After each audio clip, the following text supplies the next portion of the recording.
ফাল্গুনের 13 তারিখে বিলুপ্ত তেরেয়া পার্বণ। আজ ফাল্গুন মাসের 13 তারিখ। উত্তরবঙ্গের জনসমাজে প্রচলিত রয়েছে যে ফাল্গুনের এই 13 তারিখে বিদায় নেয় শীতকাল। তাই শীতের বিদায় বার্তা জানিয়ে উত্তরবঙ্গের বৃহৎ জনগোষ্ঠী রাজবংশী কামতাপুরী মানুষেরা এই তেরেয়া উৎসব পালন করে। আঞ্চলিক কথনভঙ্গিতে এই উৎসবের নাম কোথাও তেরেয়া, আবার কোথাও টেরেয়া উৎসব।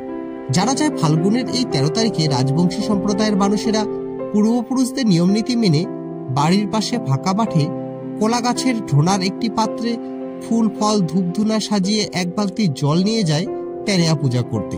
এই পুজোতে মাদার, শিমুল সহ বিভিন্ন গাছের ফুল ব্যবহৃত হয় বলে জানা যায়। পূজা শেষে সেই পাত্রটি কোনো এক জায়গায় রাখার পর সেখানে শীতকে বিদায় জানানো হয় পুজোর মধ্য দিয়ে।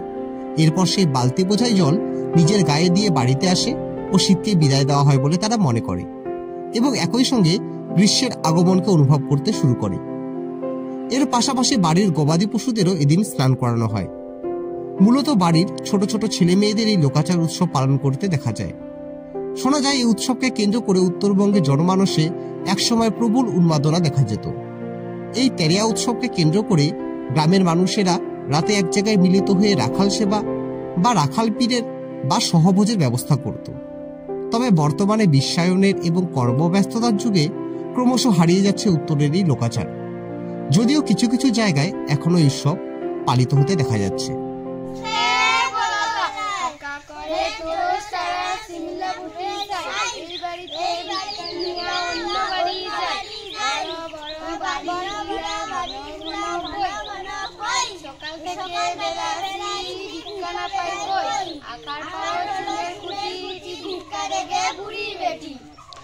আপনারা দেখছেন নর্থ বেঙ্গল সমাচার, উত্তরের বার্তা, সত্যের পথে।